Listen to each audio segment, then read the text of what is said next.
Hello, this is Eric Guy. I'm from Center for Victory. I'm the Chief Victory Officer here.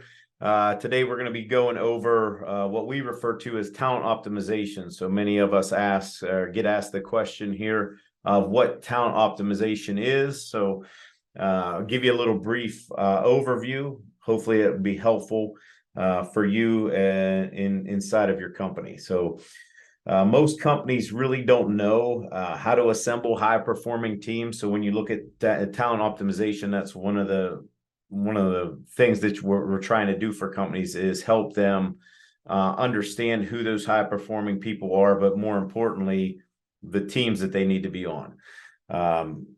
You don't have to know how to manage employees in a way that pushes everyone to the top of their game. Okay, so they create a business strategy. And we'll go over that. I'll go over the diagram with you. But really, every business challenge that you have, issue, problem, whatever you want to call it, is typically a people problem. So when we take a look at talent optimization, we tend to look at it in four different parts. Okay, so it's a four-part discipline that you can use to align your business strategy with your people strategy. So I'm going to start with this little diagram here, this little slide here. So we have your business strategy. A lot of companies have a business strategy at the beginning of the year. Some are more elaborate. Some, as I often say, some are written on the back of a napkin. Regardless of how well they're put together, every company at the end of the year, they want some kind of result. Usually that's a profit or, they don't want to go under. So we're looking at the business strategy and connecting it to the business results. So any of the bridge between the strategy and the results that companies are wanting to attain is what we refer to as talent optimization. And again, there are four parts inside of there. I'll go over those four parts rather quickly with you. The first part, as I led a little bit earlier on, is the design. And this is all, as I said, this is all about aligning your people strategy with your business strategy. A lot of people want to overshoot this and not take the time to look at the people that they have, and more so to look at the people who are working together. So designing that, taking that people strategy and looking to see if it aligns with the business strategy to get you the results that you want. Okay. So looking at the people, looking at the strategy, designing it around those things to see if it's going to get you to that result, that outcome that you want. The second piece of that discipline is what we call the higher aptitude. The higher aptitude is about candidate fit. So to successfully execute your business strategy, you have to get the right talent into the right roles. We've heard this before from researchers, from authors: right person, right seat. Okay, we heard it in Good to Great.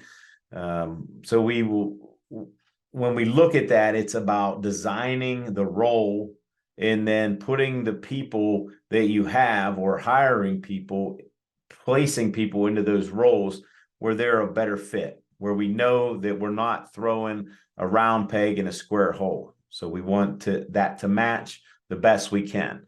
Once we get that correct, then we move to probably nowadays one of the most important pieces of this discipline called talent optimization is inspire.